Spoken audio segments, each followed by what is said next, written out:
Appreciate the battle our guys had some mistakes offensively for sure that hurts us. You know, they're very fortunate. We'll give them a pick six with a little bit of a miscue by a receiver that brings a guy into fray for a pick. Marcelino's all over the ball, and somehow their guy catches it one time for a big play. We got three guys all over the route with trip ourselves. Kids played hard. Offensively, still a ton to clean up. Got to get the running game going. It's 30 rushes, 80-some yards. In Nebraska, like everybody's doing, they're loading the box. We got Xander going to try to get a little bit of quarterback run game because you got to add a guy. It's not Richard's forte. But again, pretty even game, but some mistakes beat us. And 3 weeks in a row, we're playing three good teams. And in 1 week, we eliminate mistakes and we get victory. In the other 2 weeks, we have something on us. And when you're playing Big Ten next week, we'll go to Northwestern. It's going to be early kick, and they're good. I think they played well today, it sounds like. And that'll be tough. So with the football in front of us this week and weeks to come, we got to keep growing. That was a challenge to the team afterwards. Appreciate them, love them, great fight. Thought the crowd was awesome. A lot of energy today, some things to build on, but close ain't it. And as a coach, I got to make sure I'm on our point of things that we need to get fixed because we got to quit leaving points on the field. We got to get them on the scoreboard. And like we said before the weekend, I didn't think we were going to win this game. With 17 or 20 points, we had 34, 35, 37, 38, we couldn't get it. Credit to Nebraska. But we got to keep working and keep plugging. Defense played hard, down 17-0. Team didn't rattle, kept playing, plugged along, had a chance, couldn't get over the hump. Now that you're at the midway point of the season, what is the level of concern with this offense? Score. Anything in particular that concerns you most? I mean, you got the offensive line, running game's not going, and Yeah, I mean, I don't know. I mean, you said we got some guys out, but you got to deal with it. It is what it is. Everybody else does. So we got, we got block. We got to score points. I guess that offensive line specifically. I mean, is there? There's too many guys up in there. That's why Mitchell Page has 9 catches. So when the extra guy triggers, the ball's thrown. So some of those could be runs that are throws. So there's no. I think if you sit there and say we threw it 39 times, I would say probably 15 of those throws are run-pass combinations where they're committing to the run.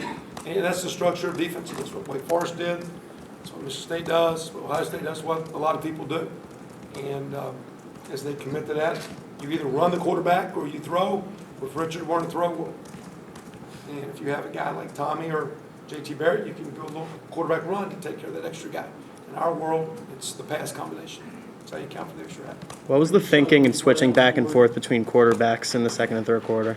A couple of situations we thought Xander to be a running threat because you're either going to throw it or you need to incorporate an extra runner. And so with his, but you notice too, he still, I don't know what his numbers were, it was 5 of 7 throwing. It wasn't like we were just going to, we're not playing Wildcat, he's just a quarterback that can run a little bit more. When you saw the replay on the board, did you think there was a chance they might overturn that call at the end? Nah. They call it on the field. I'm not big on the instant replay. Well, the only one that got me today was they were in position to stop the clock, and then the clock goes from 40 to 25 seconds, and we get communicated and don't have enough time to burn a timeout. And we needed that timeout at the end of the game. We had to burn one because it's just the mechanics of the game. It's nobody's fault. They were in position, which they have to be, and they have the right to stop the clock. But now, so we go to the next play, instead of having the normal 40-second running clock, it moves to 25. That's just referee mechanics. That's what and it cost us a timeout. And that's our fault. It was play callers and coaches and communication. We should have got in, so we got blindsided. That was my issue. Sometimes, though, I thought those guys, I think our referees all year are doing a tough job. I think this league's awesome. And that was the call. And we needed, there were so many other reasons of things we should have done in fourth downs, offensive opportunities, or things that we blundered. That was not the difference in the football. In fact, we still had a chance at the end if we make a shot or two. So we're in a 5-point football game. You had a couple of fourth downs, I think, with the wind at your back, but they would have been long field goal tries, and you went for it on fourth down. Is it something with the kicking unit, or was Griffin maybe like a little hobbled or something? You can tell a couple times with a couple of Griff's kicks, and he kicked really well in the second half. But he's had a slight quad pull, and so like he tells me, like, here's my range, and based on that, it's just kind of what we do. What adjustments or changes to shut down their offense in the second, third quarter? You can talk to Tom about that as it goes through the week. I mean, to me, I think as we play each week, our kids are getting a better handle schematically of, okay, if we do this, here's what we go to. And now we got a few weeks under our belt. And the thing too, that really, like we've talked to those guys about, the same thing offensively, that no matter what the game plan is, you can always get different things and you've got to adapt. And I think as our defense has played better, they have more self-esteem and self-confidence. Their ability to adapt is stronger and quicker. So it's a credit to Tom and the adjustments, but it's the understanding of the defense. And I think it's anything else, I think it's just self-confidence and self-worth. Those kids are feeling decent about themselves. Again, Nebraska came in, pretty hot on offense. Kids running around, throwing around. Just who was that kid? He was 10 of 26. Last week we were 9 or whatever. We're playing some good pass D. Where they came in. I don't know if we sacked them at all. We had any sacks? Yeah, Marcus. Yeah, but we got some pressure on the quarterback, and they came in as one of the least sacked teams in the country. I think they were 9th. I don't think they'd given up a sack on normal down running pass to date because Tommy's built it to run and all their stuff. So again, really like the way the defensive kids are playing. We got to get the offense up to speed. Each year's just because we've been good on offense doesn't mean you're going to every year. And just because you've been bad on defense don't mean you're going to be bad again. Each team's different. We're kind of getting our identity. And like I say, we wanted to be a little bit more aggressive in the last couple games. Thought we could score a little bit more. Disappointed we didn't. Left some points on the board. Credit to Nebraska. Mike's got a good team. They're playing good football. And at the same time, too, I think we're close to playing good football. We're competing, but we're not playing good football yet. We got to keep working to play good football. What do you feel you guys need to do to get the offense going? What's not happening that you want us to happen? Sometimes as much as anything, if we're not careful, because there's a lot of things you can just get too much too heavy. So I say, you can be all over the place, and so again, we'll each week's different. The structure of the team you're playing, how you're putting it together in attacking the opponent. So you always start with the structure, but I would say, as anything, one of the best ways to improve yourself is make sure you concentrate on the correctables. And you don't have too much, and you have some balance on what you're. We got to find some run game. We got to get into some manageable third downs, and when we do, we got to execute the third down. We got to execute the scores on. Kevin, do you think D-Mont will be a bigger part? Was this kind of a one-game thing, or would he be more of a big part of the offense? I don't know. He played well. Again, like I said, I really appreciate in years past. I've even asked him, like, hey, because he has a redshirt year. He said, no, I want to play. Even like last game, like, hey, do you want to get here at the end? Well, what do you want to do? And he's been a very strong teammate. Matter of fact, the referee came over and said during the game, he said, from a leadership perspective, you're a small quarterback, just was yelling at your center for something he did, which I thought the referee thought was good.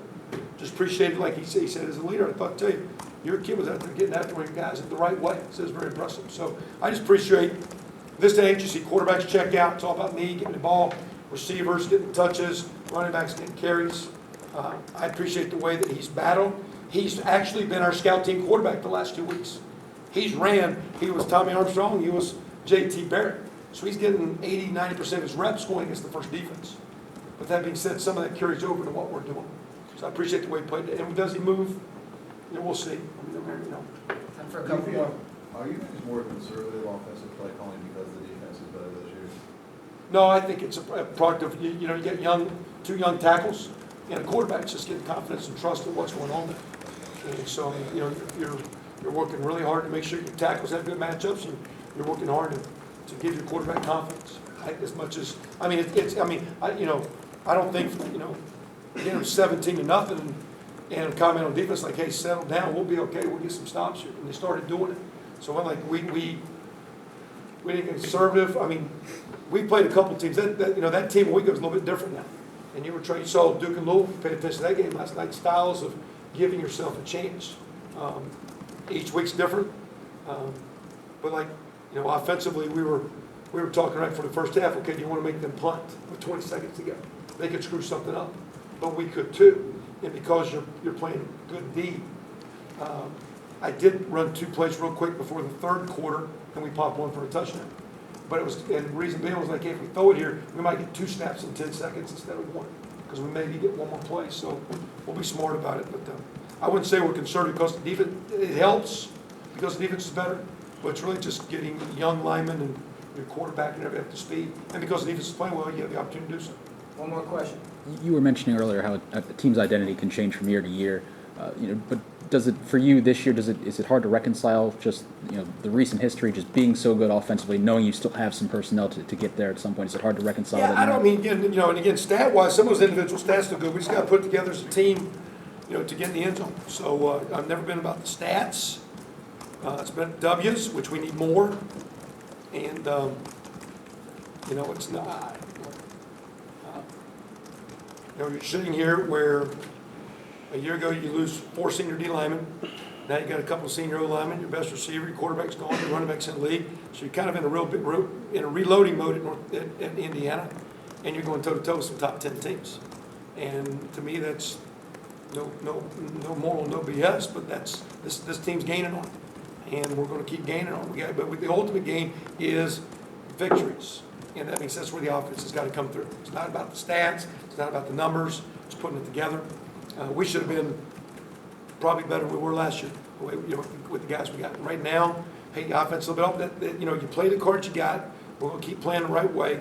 I can promise this week, I think our coaches will keep working hard to get better. And I truly believe that's a really good group of kids playing hard. And we had a great crowd today. It was awesome. And I encourage, as we keep going through the season, those fans to stay strong. There's great energy in the building, great color out there. Appreciate Nebraska's crowd and all that. But with the 3 down the stretch, man, it's a great group of kids. I know they want to play hard down the stretch. We'll work hard to put together for Northwestern. And after that, we'll look hard to coming back and continue the momentum at home, because that was the last couple home games have been great environments. We'll keep working, and ultimately we'll get more wins as well. So, All right, thanks. appreciate it.